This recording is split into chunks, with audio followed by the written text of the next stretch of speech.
प्यारे बच्चों नमस्कार। आज की ऑनलाइन क्लास में आपका स्वागत है। प्यारे बच्चों, आज हम कक्षा 7 विषय गणित एनुअल एग्जाम मार्च 2023 जो आज आपका हुआ था उसको हल करने वाले हैं।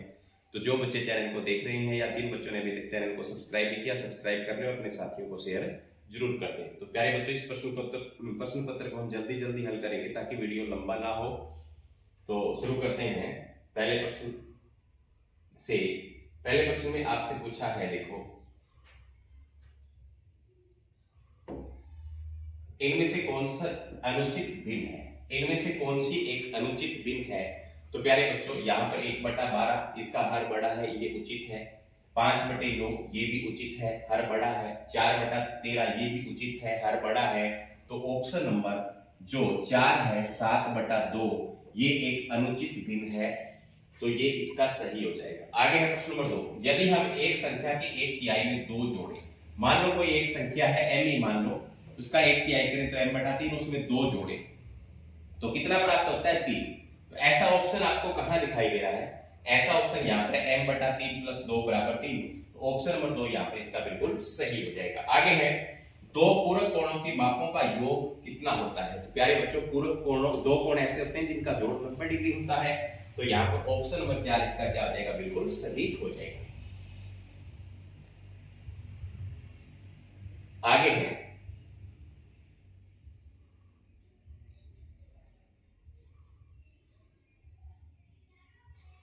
एक त्रिभुज में कितने कोण होते हैं। तो कितना आसान प्रश्न है। देखो कितने कोण होते हैं? 3। जैसे ये एक त्रिभुज है और इस त्रिभुज में एक ये 3 होते हैं, तो ऑप्शन नंबर 3 इसका बिल्कुल सही हो जाएगा। आगे है यदि त्रिभुज एबीसी समरूप या सर्वांग समत्रिभुज भी क्या, तो कोण ए के संगत क्या होगा। तो कोण ए के संगत क्या होगा? जैसे नाम लिखो इसका, पहले का लिख दिया चलो पी क्यू आर, और दूसरा क्या है ए बी सी। तो क्या पूछा है? देखो कोण ए के संगत पूछा है, कोण ए के संगत इस कोण के संगत कोण पी। तो ऑप्शन नंबर 1 इसका बिल्कुल सही हो जाएगा। आगे चलते हैं नेक्स्ट प्रश्न की तरफ।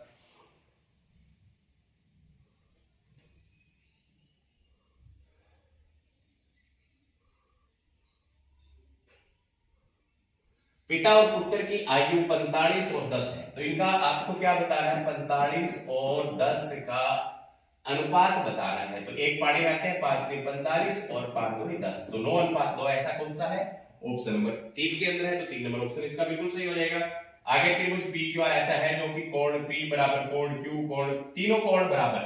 कोई त्रिभुज है इसका ये कोण तीनों कोण बराबर है, तो वो क्या होगी? तीनों कोण जिसके बराबर होते हैं वो समबाहु होती है। तो पहला ऑप्शन भी सही है। तीनों 60 डिग्री के कोण है तो मूल कोण के हैं, तो ये भी सही है। तो ऑप्शन नंबर तीसरा इसका बिल्कुल सही हो जाएगा, ए और बी दोनों। आगे है निम्नलिखित में से कौन सी धनात्मक परिमेय संख्या है। तो ये तो ऋणात्मक है, ये भी ऋणात्मक है, ये वाली भी ऋणात्मक है। इसमें देखो -3/-4 है, तो माइनस से माइनस कैंसिल, तो ये प्लस की 3/4 है। तो ऑप्शन नंबर 3 इसका बिल्कुल सही हो जाएगा। ठीक है, आगे चलते हैं नेक्स्ट प्रश्न नंबर 9 की तरफ। प्रश्न नंबर 9 में क्या है? देखो 9 में पूछा है आपसे -20 बटे में -4 है, माइनस से माइनस कैंसिल, 4 एकम 4, 4 5 20। तो आंसर दूसरा इसका बिल्कुल सही हो जाएगा। आगे है 2 की पावर 3 गुणा में 2 की पावर 4, और एक जैसे जो आधार हो उनकी घातें जुड़ जाया करती हैं, तो 3 + 4 तो बराबर क्या हो जाएगा? 2 की घात 7। तो ऑप्शन नंबर 3 इसका बिल्कुल सही हो जाएगा। आगे है यहां पर, तो यहां देखो 8007 गुणा में 1000 है, यहां दशमलव है, इसकी दशमलव हटाएंगे हम, तो दशमलव हटाएंगे तो दशमलव वाली जगह 1, नीचे 4 जीरो। आगे 1000 है तो 3 से 3 कट गई, 1 जीरो बच गई, तो 800.7 इसका सही आंसर हो जाएगा। तो ऑप्शन नंबर 3 इसका सही हो जाएगा।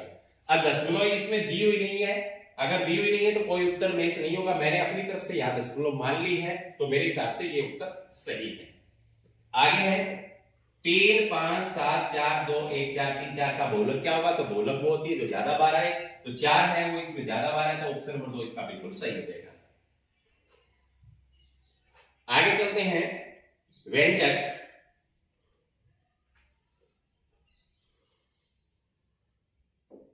5x की 2 प्लस 7x की 2 माइनस 5 में x का गुणांक क्या है? तो x इसमें है ही नहीं, x कहीं पर है नहीं, तो x का गुणांक क्या हो जाएगा? 0 हो जाएगा। x की 3 है, x की 2 है, x नहीं है तो x का गुणांक ऑटोमेटिकली यहां पर क्या हो जाएगा? 0। तो चौथा ऑप्शन। एक समपंचभुज में कितनी सममित रेखाएं होती हैं? तो ये एक समपंचभुज है, 1 2 3 4 5, तो ऑप्शन नंबर 2 इसका बिल्कुल सही हो जाएगा। इससे आगे चलते हैं, ठोस आकृति का नाम बताएं। तो यहां पर 15 में क्या है? ठोस आकृति किसकी आकृति है? बेलन की आकृति, ऑप्शन नंबर 2 इसका बिल्कुल सही हो जाएगा। आगे है, आपको हल करना है 1/2 जमा 1/3। इसको अगर आप हल करोगे तो कैसे करोगे? लघुत्तम निकाल कर।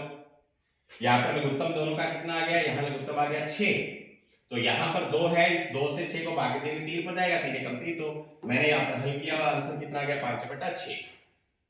इसके बाद में 7 नंबर जो है उसमें पूछा है, दिया गया कथन सत्य है, ये असत्य है। बहुलक हमेशा आंकड़े की संख्या में से एक होता है, तो ये सही बात है, तो इसमें आपको क्या लिखना है? सत्य। दिया गया कथन सत्य है, ये असत्य है। दो न्यून कोण संपूरक होते हैं क्या? दो न्यून कोण जो होते हैं वो कभी संपूरक नहीं हो सकते, 180 डिग्री कोण नहीं हो सकता, तो ये क्या आ जाएगा? असत्य आ जाएगा। आगे चलते हैं,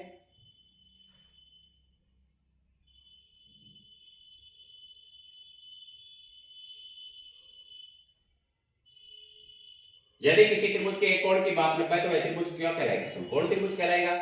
आगे है 20वां, 4/5 बराबर 12 ये निकालना है, तो इनके गुणा कर लो, 12 5 60 और 60 को 4 से भाग दे दो, कितना आएगा? 15। तो यहां पर आंसर क्या आ जाएगा? 15। एक गोलाकार शंकु, एक गोलाकार आधार और एक शीर्ष वाले शंकु को क्या कहा जाता है? तो देख लो, ये गोल आधार हो गया, ये एक शीर्ष है, तो इसे क्या कहेंगे? शंकु कहेंगे। तो आंसर क्या हो जाएगा? शंकु।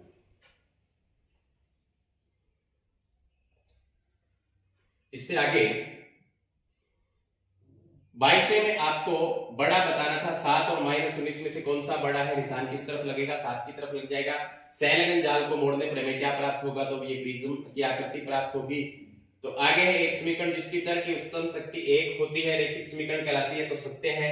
24वां, आगे 1/5 को प्रतिशत में बदलना था, तो मैंने यहाँ पर बदला हुआ 1/5 गुणा 100, तो 20% आ जाएगा। आगे है, एक आयताकार मैदान का क्षेत्रफल दिया हुआ है, चौड़ाई दी हुई, तो लंबाई निकालनी है। लंबाई निकालने का फॉर्मूला क्या होता है? लंबाई निकालने का फॉर्मूला होता है, देख लो, क्षेत्रफल बटा चौड़ाई, तो 250/10 कितनी आ गई? 25 मीटर। आगे है a बराबर 2, b बराबर 3, c बराबर 4 की व्यंजक में मान करके मान निकालना है, तो ये मैंने हल किया हुआ है, यहां पर देख लेना क्योंकि वीडियो लंबा हो जाएगा। यहां पर इसका मान जो है वो यहाँ 27 आ गया है। आगे एक डिब्बे में 6 कंचे हैं, 1 से 6 तक की संख्या है, आपको 3 वाले कंचे की प्रायिकता बतानी है, तो 3 तो एक ही होता है, और कुल कितने हैं? 6, तो 1/6 इसकी प्रायिकता आ जाएगी। आगे है, निम्नलिखित में प्रत्येक कोण का संपूरक कोण ज्ञात कीजिए। तो 180 में से 160 घटाओ 73, 180 में से 89 घटाओ 91। आगे y का वह मान जिसके लिए व्यंजक, तो y का वह मान जिसके लिए दोनों बराबर हो जाए, तो y का मान मैंने निकाला हुआ, कितना आ जाएगा? -16। आगे है, निम्नलिखित प्रीमय संख्याओं को आरोही क्रम में लिखिए, तो इनको भी मैंने यहां पर लिखा हुआ है आरोही क्रम में। आगे आकृति को नाम से नाम मिलाना है आपको, तो पहला क्या है? बेलन है, तो ये बेलन की सीट में आ जाएगा, तो मैंने यहां पर इसको मिलाया हुआ है।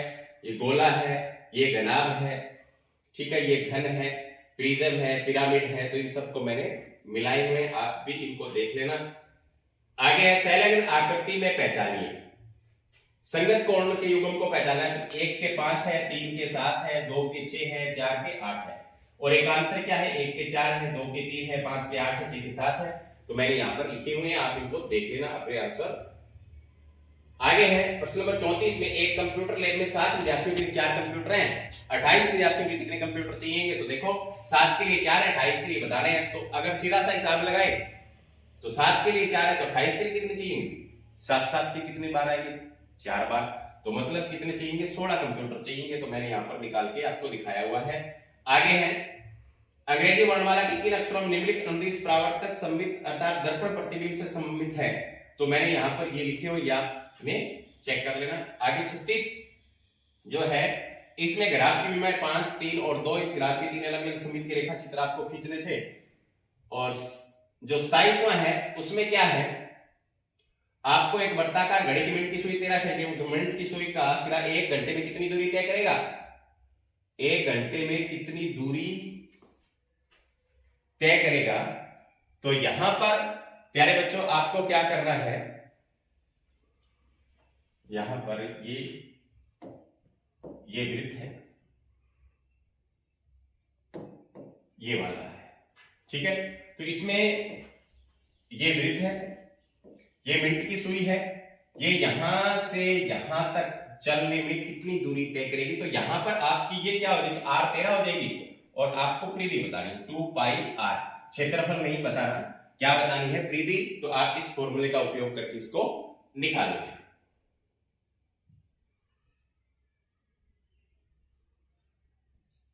इसके बाद में एक्स वाई जेड की रचना कीजिए, इसमें एक्स वाई 4.5, तो यहां पर इस तरीके की त्रिभुज बनेगी, रचना आपने लिखी करी होगी। आगे ज्ञात की निम्नलिखित पाइथागोरियन है या नहीं, तो यहां पर आपको ज्ञात करना था, बिल्कुल हाँ है ये। इसके बाद में 40वां है, तो इसमें आपको y का मान निकालना था। तो देखो इसमें ये 60 है, ये 30 है, तो 60 और 30 90, ये 90 का है, इसमें भी 60 और 30 90, तो ये 90 का होगा। इसके बाद में है चौक में कैल्शियम कार्बन ऑक्सीजन का अनुपात कितना है, तो ऑक्सीजन की प्रतिशत मात्रा आपको बतानी थी। तो क्या करना था, पहले तो एक बार योग लेना था, अनुपातिक योग। पहले तो इन सब का अनुपातिक योग लेना था, जो हमने यहां पर लिया। अनुपातिक योग नीचे लिखो, ऑक्सीजन की प्रतिशत मात्रा में निकालें तो ऑक्सीजन ऊपर लिखो, तो 12/25 गुणा 100, यहाँ पर 48% आ जाएगा। और ऑक्सीजन अगर 48 ग्राम है तो वजन निकालना है उसमें से, तो कितना होगा, 75 ग्राम होगा। तो मैंने यहाँ पर दोनों निकाले हुए हैं। आगे इसके बाद में नेक्स्ट चलते हैं 42वां। तो 42वें में सिंप्लीफिकेशन का है, हल करना है, तो मैंने यहाँ पर किया हुआ है, आप भी इसको अच्छी तरीके से देख लेना करके। एक पेंटिंग को रुपए में बेचने पर 12,600 में 5% लाभ होता है, तो ये भी मैंने यहाँ निकाला हुआ है, आप चेक कर लेना इसको। और लास्ट अंतिम जो है 44, इसमें आपको एक दंड आलेख बनाना था, जो मैंने यहाँ पर बनाया हुआ है। ये था आज का एक आसान सा पेपर। उम्मीद करता हूँ कि आपने अच्छे से हल किया होगा। धन्यवाद।